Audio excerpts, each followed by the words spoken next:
Bonjour à tous, bienvenue sur le plateau de Lyon Mac TV, ravi de vous retrouver pour ce nouveau numéro de Lyon Politique. On va décrypter l'actualité lyonnaise de la semaine avec autour de la table aujourd'hui le journaliste Raphaël Ruffier-Fossoul, la fondatrice du Lab des idées publiques et de l'équipe des Lyonnes, Alexandra Carra-Cézéli, le conseiller municipal de Vénissieux, Farid Benmoussa et le politiste Romain Mels. Bonjour à tous. Bonjour Alexis. Bonjour Alexis. Au sommaire aujourd'hui, la zone à trafic limité de Lyon, les assises du commerce et les descendants spirituels de Gérard Collomb. Si vous avez traversé la presqu'île en voiture ces derniers jours, peu importe l'heure, vous avez probablement fini votre course dans un bouchon. Et pour cause, le centre-ville de Lyon est en train de se préparer à l'instauration imminente de la zone à trafic limité, cette ZTL qui va exclure la présence de véhicules motorisés en presqu'île, sauf ceux des riverains, des commerçants ou encore des taxis. Pour tous les autres, il faudra faire le tour ou bien troquer sa voiture et son scooter contre un vélo ou ses pieds. Beaucoup d'arrêts et de lignes de bus ont été déplacés. C'est un véritable Big Bang comme Lyon n'en a plus connu depuis des décennies. Raphaël, vous attendiez ce moment depuis 2020, vous nous le dites souvent. Oh, bien plus. Lyon est enfin rendu aux Lyonnais. On va voir comment ça va se passer. Mais oui, en fait on l'attend depuis 70 ans. Si on se remet 70 ans en arrière, la ville elle était occupée par les habitants, les enfants jouaient dans la rue, et puis on a décidé de prendre 80% de l'espace urbain pour le donner aux voitures. Aujourd'hui, avec en plus le réchauffement climatique, les gens qui ne sont pas climatisés chez eux, ils ont besoin de l'accès à la ville. Donc là, on rend le centre-ville aux piétons. Je pense qu'effectivement, c'est un mouvement. Sur votre question de savoir est-ce qu'il est irréversible, je ne sais pas. On peut toujours revenir en arrière. La preuve, on a bien fait cette connerie il y a 70 ans, on pourra peut-être la refaire plus tard. On a supprimé tous les tramways qu'il y avait à Lyon pour les remettre plus tard. Donc bien sûr qu'en politique, les choses peuvent changer. Ce que je vois en tout cas dans le paysage politique lyonnais, c'est que le seul qui propose de revenir en arrière, c'est Pierre Oliver. Est-ce que Pierre Oliver sera encore candidat dans une semaine ou est-ce qu'il va se rallier à Jean-Michel Aulas? Voilà, mais en tout cas, c'est la seule proposition qui est pour. Je lis bien attentivement toutes les autres propositions. Il n'y en a aucun qui dit clairement qu'il reviendra en arrière. C'est Béatrice de Montillon, on va faire une pause. Jean-Michel Aulas, on va revoir. Enfin, globalement, on va reconcerter. Il faut faire un peu différemment. Il faut faire le bilan. Nathalie Perrin-Gilbert.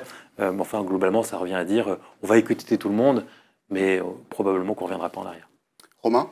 Moi, j'ai vécu dans la rue Saint-Jean il y a longtemps.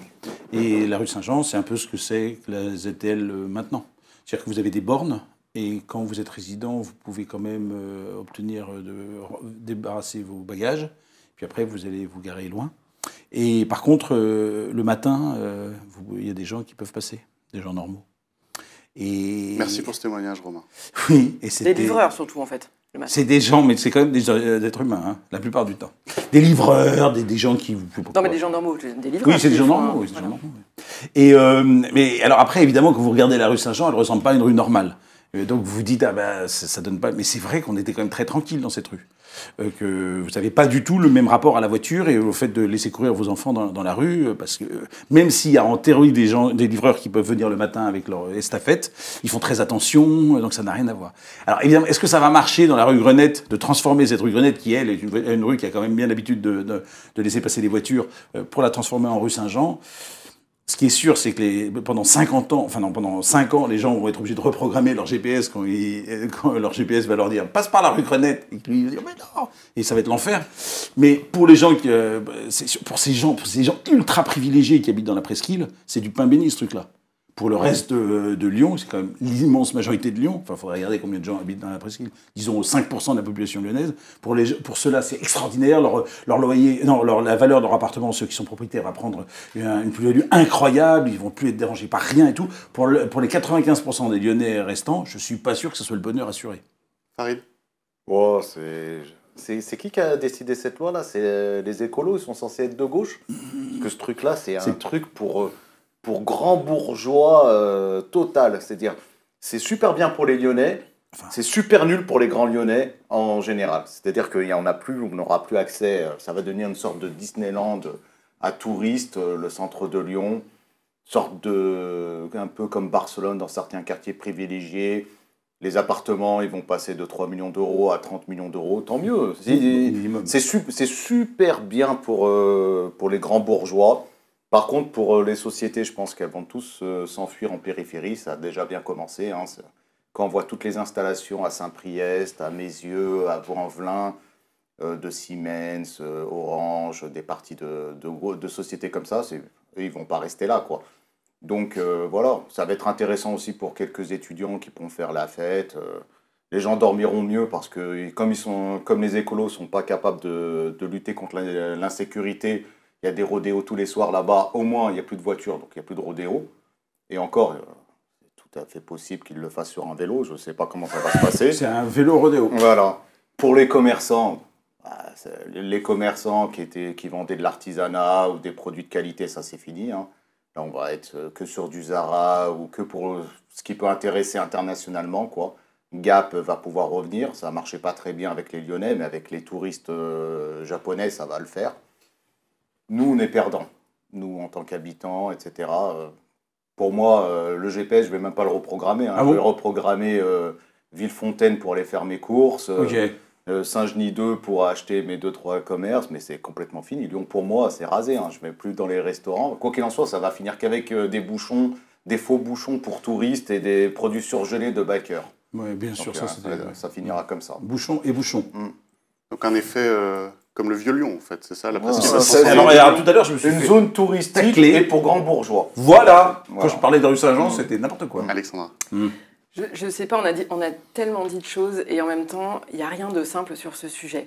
À la question de savoir si les gens sont pour l'apaisement de la ville, bien évidemment, encore une fois, 99,9% des gens sont pour. La question, c'est comment on fait cet apaisement.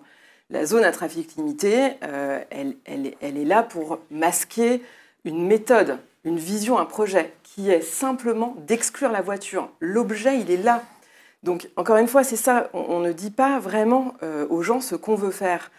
Une ville, c'est pas un terrain de jeu, normalement. Zone à trafic limité, on parle de voiture. Oui, mais d'accord, mais une ville, c'est pas un terrain de jeu. Là, on est en train de jouer avec la vie des gens.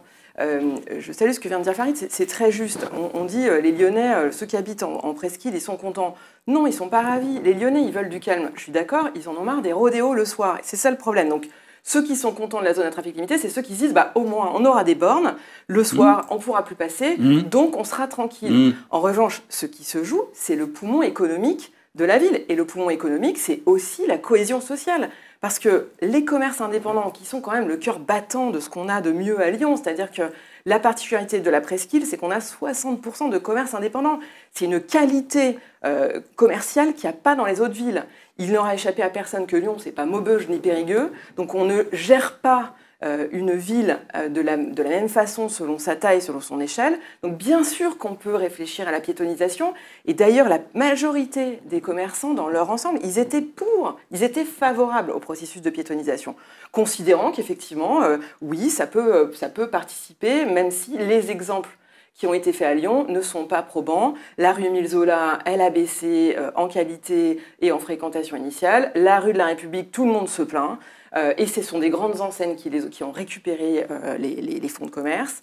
Et ce qui se passe aujourd'hui, c'est l'hécatombe des commerçants. On a des dizaines et des dizaines de magasins qui ferment. Alors, ils ne ferment pas tous parce qu'il y a la ZTL. Bien sûr qu'il y a l'effet de la vente en ligne. Bien sûr qu'il y a l'effet du pouvoir d'achat qui baisse. Bien sûr qu'il y a l'effet de changement de population et qui viennent, effectivement, tout le monde n'a pas le même pouvoir d'achat. Mais la proportion dans les chiffres des pertes de chiffre d'affaires des commerçants, on ne peut pas l'expliquer uniquement avec ça. Et donc, on est en train de perdre des gens qui n'ont plus les moyens d'assumer un triplement de loyer, comme c'est le cas du Café Pearl, qui est en train de fermer. Simplement, le propriétaire a dit tiens, moi, du coup, je triple le loyer, je renégocie. Ça, c'est en train de s'opérer dans plein d'endroits. Et pour la plupart d'entre eux, ils n'ont plus de fréquentation et ils n'ont plus de chiffre d'affaires. Donc, des gens qui sortent du Covid, qui sortent de périodes difficiles, ils n'ont plus la trésorerie pour... Et pardon, mais les habitants, ils ne sont pas plus contents. Les livreurs, ils ne peuvent plus accéder. Les infirmières se plaignent. Les kinés se plaignent. Les dentistes, les ostéos ont une baisse de fréquentation. Donc encore une fois, on est en train de gérer la presqu'île comme si c'était un petit quartier, comme un autre, 30 000 habitants pour le 2. Et c'est pas comme ça qu'on devrait faire, je pense. Raphaël, il y a beaucoup de choses négatives qui se sont dites là, depuis votre prise de parole. Sur la satisfaction des habitants du 2e, je pense que l'élection municipale apportera la réponse. Oui. Voilà, clairement, mais sur ce qui a pu être dit par vos petits camarades. Oui, il y a différents sujets. Ce qui est vrai, c'est qu'on ne peut pas prévoir ce qui va se passer vraiment avec une ZTL. Quand on regarde ce qui a été fait un peu dans la plupart des autres villes, moi, ce que je vois, c'est qu'il n'y en a aucune qui revient en arrière. et que le mouvement de piétonisation des centres-villes, il ne concerne pas que les grandes agglomérations, il concerne même la plupart des villages. C'est-à-dire qu'aujourd'hui, regagner de l'espace urbain pour les habitants, c'est une attente profonde des habitants partout en Europe. Donc, je ne suis pas du tout d'accord avec votre analyse. Je pense que la pollution, ça concerne tout le monde. L'accès à la rue, à l'espace public, ça concerne tout le monde. Et c'est fait au centre-ville de Lyon. La question, c'est plutôt pour vous, pourquoi c'est pas fait au centre-ville de Vénissieux? Mais là, ça voir avec la mairie de Vénissieux. Pourquoi on n'aménage pas les accès? On n'a pas de parking supplémentaire. Il va y avoir des bouchons. Il y a des bouchons monstrueux depuis des semaines. On fait comme si ça n'existait pas. Et il n'y a pas encore le projet Rive Droite qui... Et il n'y a pas encore le projet Rive Droite. C'est pour le second mandat, ça. Donc, je veux dire, il n'y a pas de place, il n'y a pas d'espace et on coupe les accès au centre-ville. On verra l'effet. Et on ne piétonise pas, pardon, je finis, on ne piétonise pas puisque la ZTL, ce sont deux petits enclos qui sont ensuite séparés par la rue Grenette qui sera dédiée aux bus et aux vélos. Donc, ce n'est pas une piétonisation, c'est des petits enclos où on aura le droit de circuler, de faire des ronds, mais pas de traverser de l'un à l'autre. Et oui, vous avez des habitants limité qui se trouvent, mais c'est pas une piétonisation. Oui.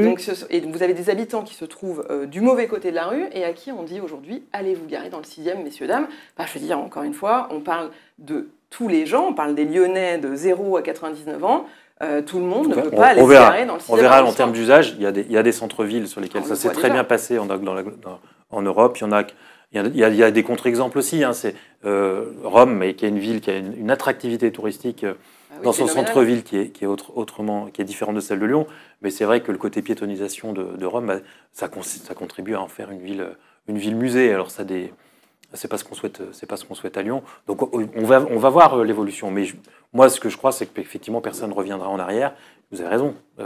Ils ne sont pas clairs. Bah si, zone à trafic limité, on limite la voiture en centre-ville. Aucune étude d'impact qui a été faite. Aucune étude d'impact. On anticipe quand on est normalement. Il y a fait 4 ans qu'il y a du... Ah non, aucune étude d'impact. Il n'y en a pas une. Non, mais ça, c'est un classique. Ouais. Après aussi, ce que j'entends, c'est que tout le monde dit il faut lutter contre la pollution, mais les zones à faible émission, c'est pas bien, il vaut mieux les piétonisations. Mais en fait, les piétonisations, il ne faut pas les faire. Donc en fait, au final, il ne faut jamais rien faire. C'est comme... Oui, c'est toujours...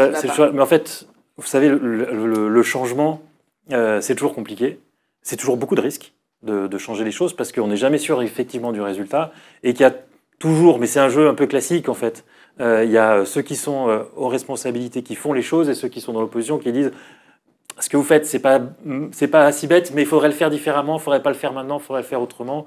Après, voilà, le juge de paix, ce seront les électeurs. Moi, je suis convaincu que si la campagne se fait sur le sujet de la mobilité, sur le sujet de la ZTL, sur le sujet de la ZFE, les écologistes, vraiment, l'emporteront sans aucune difficulté. C'est parce que celui qui promettra de faire revenir les voitures là où on les a enlevées perdra les élections. Farid. On en est en fait sur la discussion de savoir si Lyon 2 appartient qu'aux habitants de Lyon 2. Si Lyon Centre, c'est que pour les habitants du 2e arrondissement et si ça ne se développe pas sur le côté. Moi, je considère que Lyon Centre, ça appartient à la métropole en général.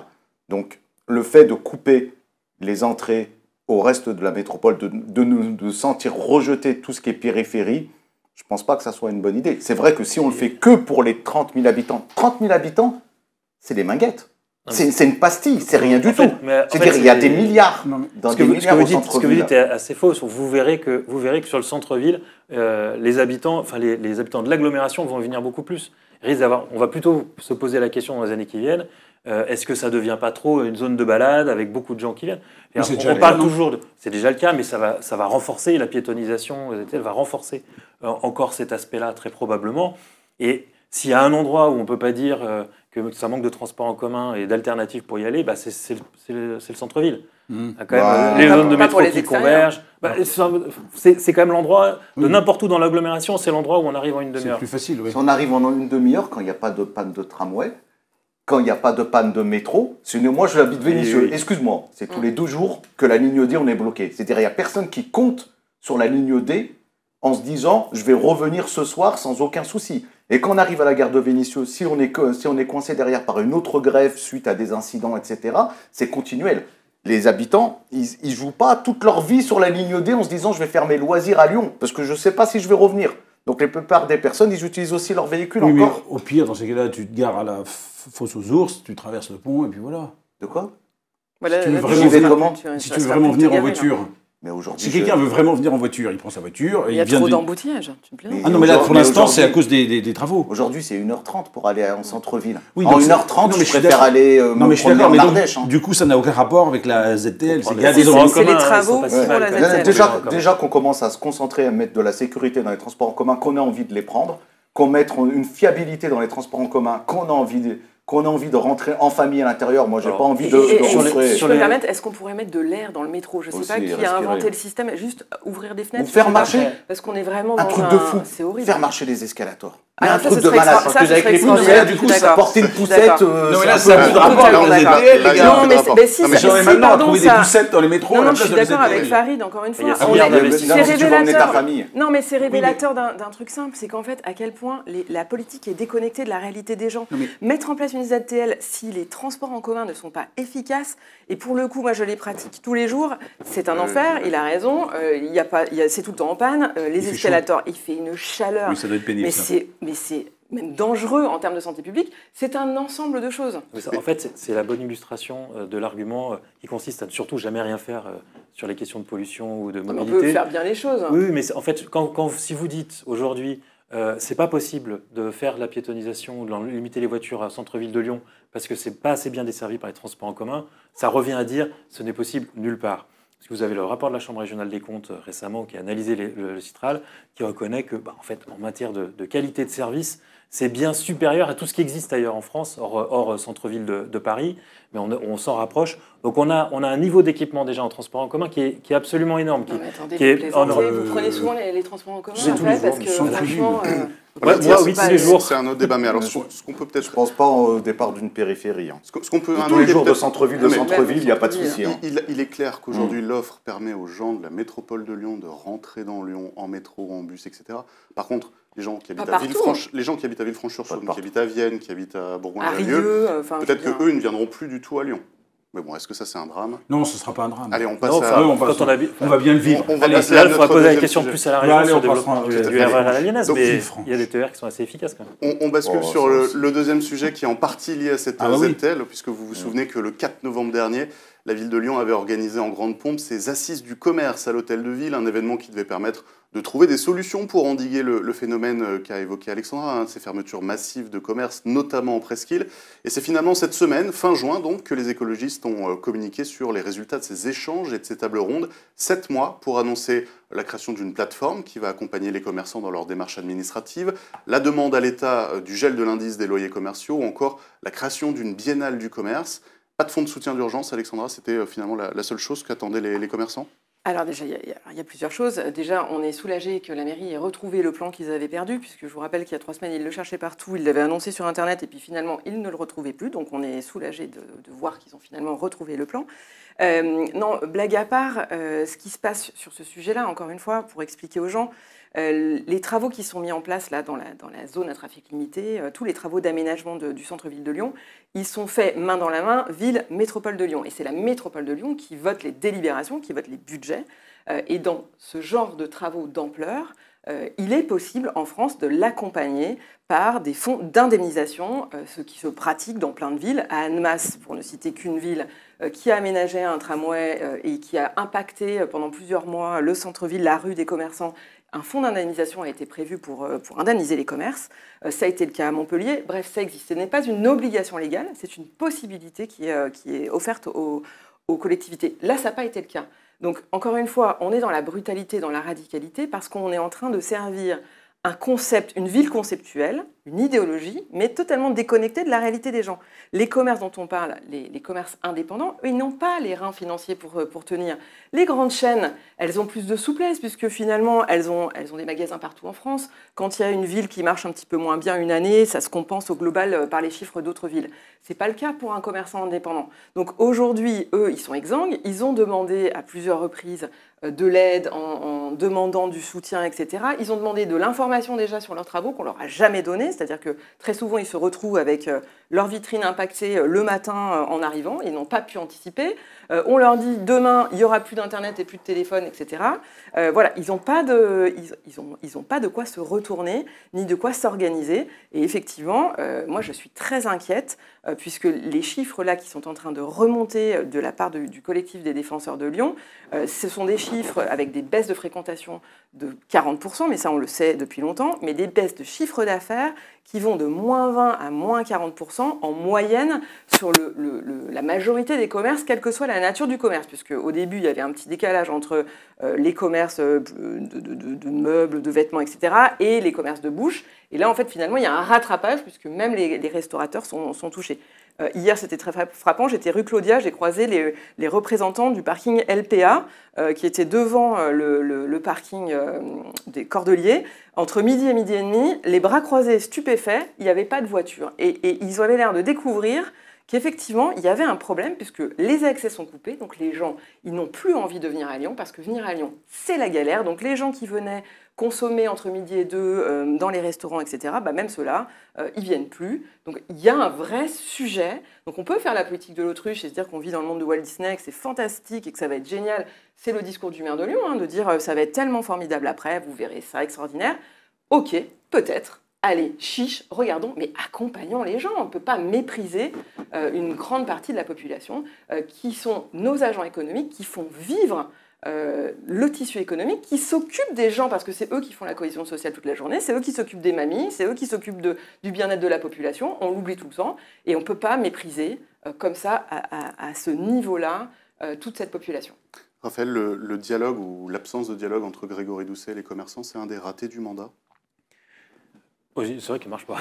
Globalement, les commerçants se plaignent, mais enfin, les commerçants se plaignent de manière générale, et ce n'est pas lié seulement au centre-ville.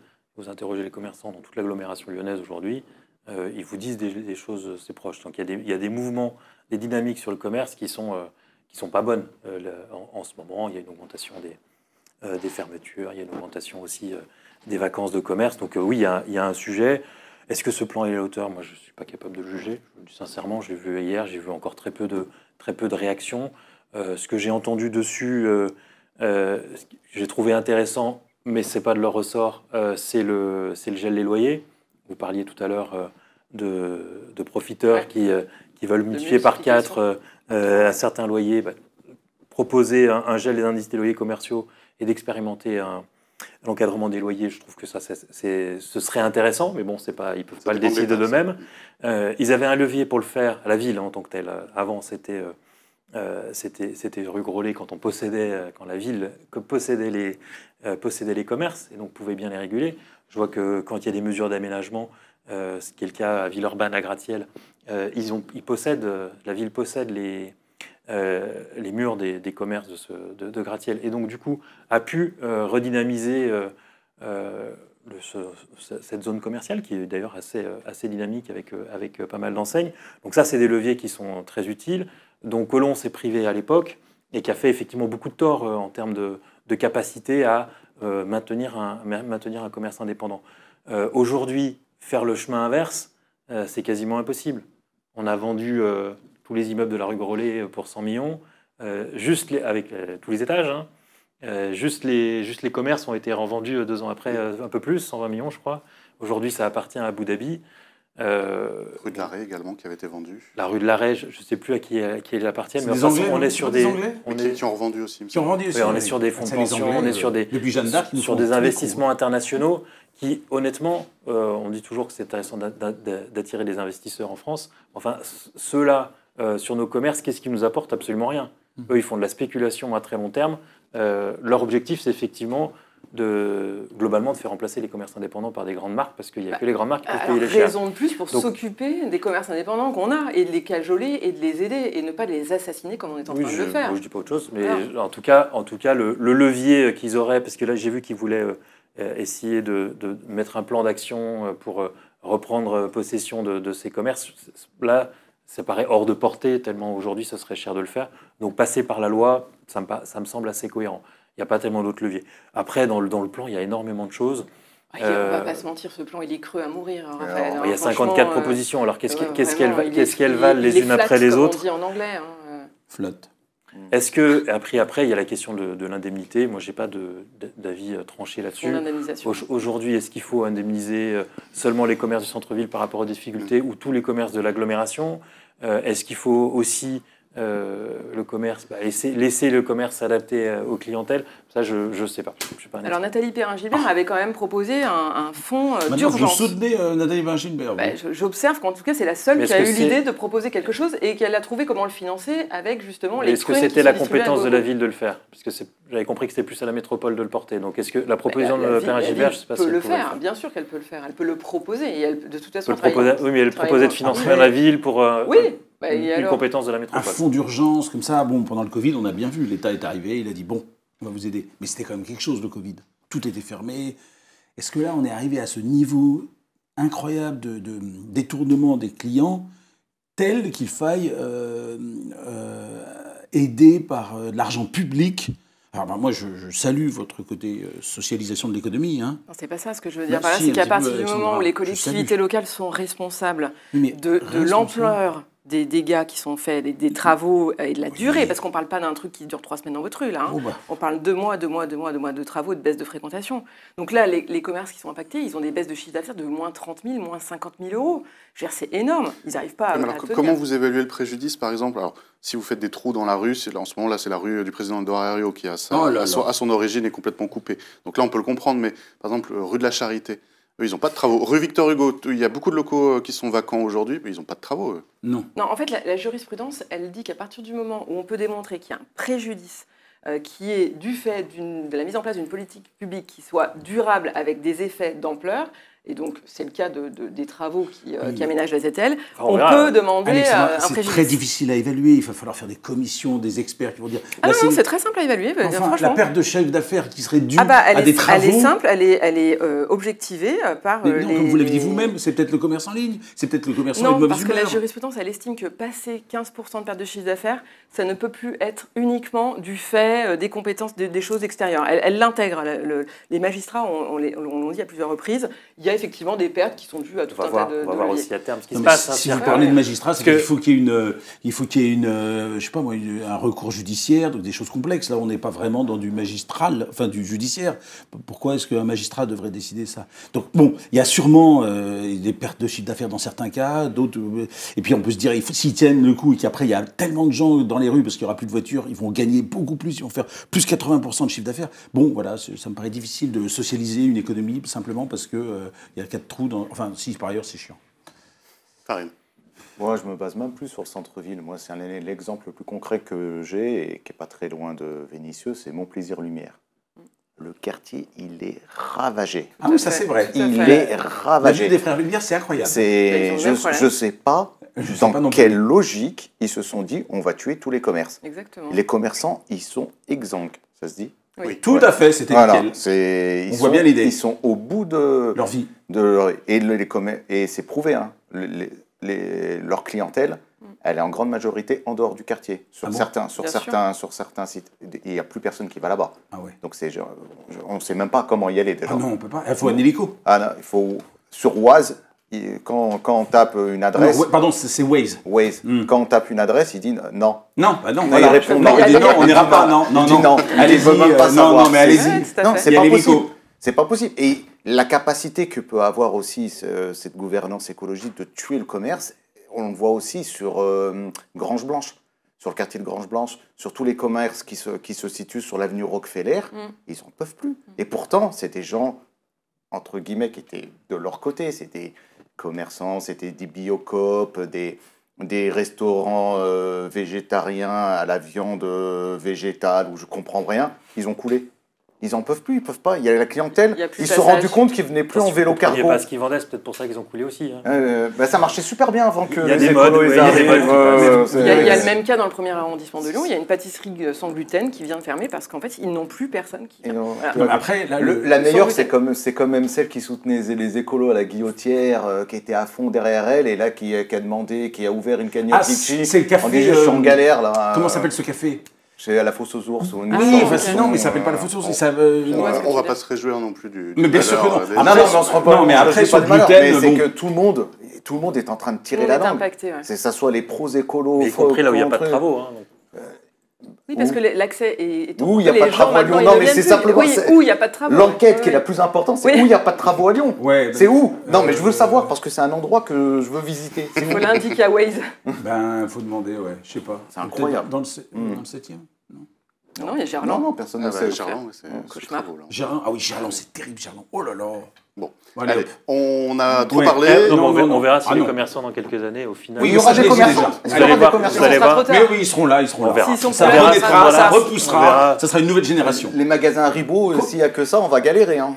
C'est les dentistes qui vont se réjouir. Ouais. Et donc j'allais annoncer Ah, c'est ça. qu'aux grand dames de mes petits camarades, eh bien, il n'y aura pas de troisième sujet puisqu'on a trop parlé. C'est la fin de cette émission.